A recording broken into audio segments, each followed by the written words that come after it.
everyone, welcome back to my channel. I hope so you all are doing great and you are watching रोज की दुनिया। आज मैं अपने day 2 फुको की शुरुआत कर रही हूँ होक्वा पगोडा से, जो one of the largest Buddhist temple है फुको आइलैंड्स पे। एंड ये जो है ये ईस्ट सी फेसिंग है एंड साथ ही में ये हिल साइड पे सिचुएटेड है। बेहद खूबसूरत माउंटेन व्यू आप यहाँ से देख सकते हैं। आइए चलते हैं पगोडा के अंदर और देखते हैं ये बुद्धिस्ट कॉम्प्लेक्स किस तरीके से बनाया गया है।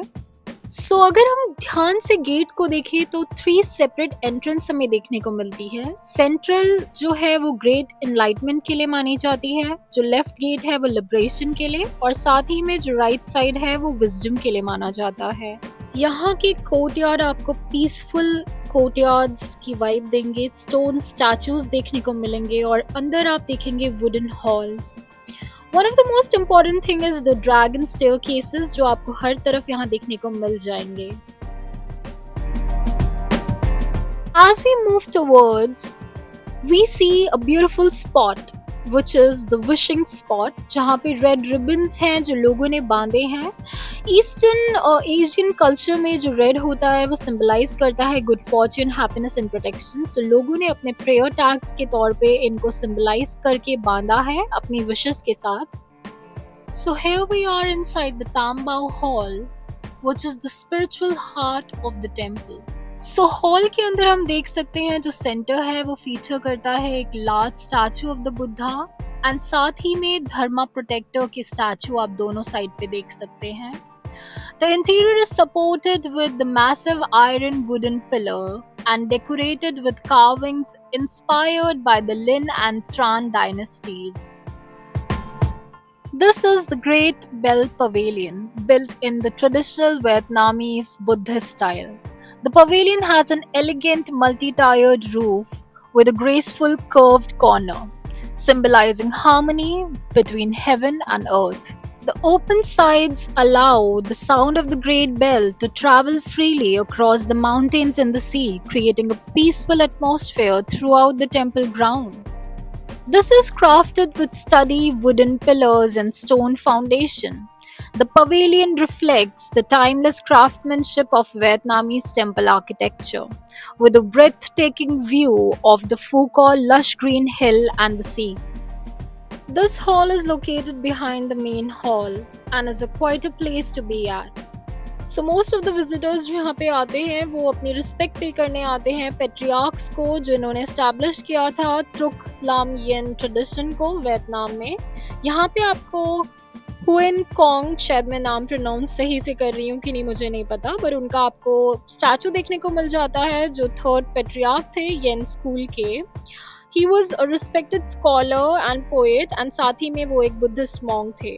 हर तरफ ब्यूटीफुल एटमॉस्फेयर आपको देखने को मिलेगा, बेहद खूबसूरत पहाड़ और बादलों का जो भी सीनिक व्यू आपको देखने को मिलता है ये बहुत ज़्यादा फोटोजेनिक है।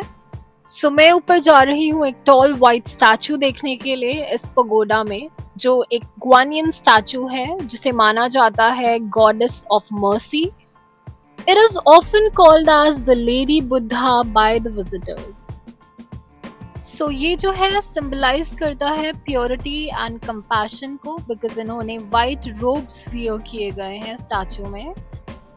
This open courtyard overlooking the sea is one of the most recognizable landmarks in the complex.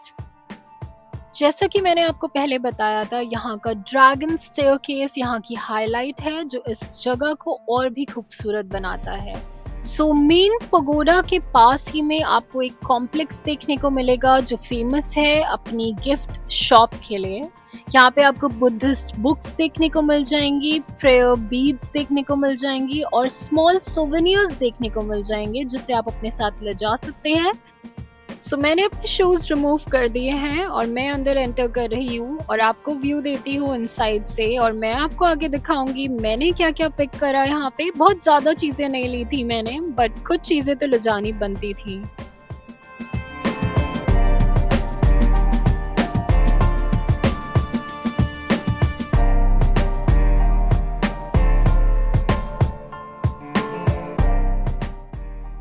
So I found this beautiful mirror which is compact in size and बहुत ही handy था. इसका जो आर्ट वर्क ऊपर से जो shells and beads लगे थे ये मुझे बेहद खूबसूरत लगे. यहाँ पे मुझे एक टेम्पल बेल जो है उसने काफ़ी अट्रैक्ट करा. मैंने सोचा मैं इसे खरीद ही लूँ, बट यस मेरे पास पहले से एक है जो थाईलैंड से हमने ली थी. सो मैं अपने आप को प्रिंसेस समझती हूँ, इसलिए मैंने एक लिया कोम, साथ में एक कॉम्पैक्ट मिरर और एक क्यूट सा क्रिस्टल का बना हुआ bracelet. So this was my temple vlog और मैं आ चुकी हूँ बाहर और यहाँ से मैं वापस जाऊँगी सनसेट टाउन कुछ खाने के लिए. And I picked blue table because reviews अच्छे थे और मुझे लगा कि शायद मुझे कुछ वेजिटेरियन ऑप्शन यहाँ पे मिल जाएं. काफ़ी मेन्यू को स्क्रॉल करने के बाद जहाँ पे सिर्फ नॉन वेज ऑप्शंस दिख रहे थे, मैंने ऑर्डर किया एक vegetarian pizza. So the taste was above average because थोड़ा फीका था, ना सॉल्ट समझ आ रहा था, ना पेपर, ना ओरिगैनो, कुछ भी नहीं, but yes it was fine. So मैं आपसे मिलूंगी अपने नेक्स्ट व्लॉग में. आशा करती हूँ आपको ये व्लॉग पसंद आया हो. Till then, bye, take care, and don't forget to subscribe my channel.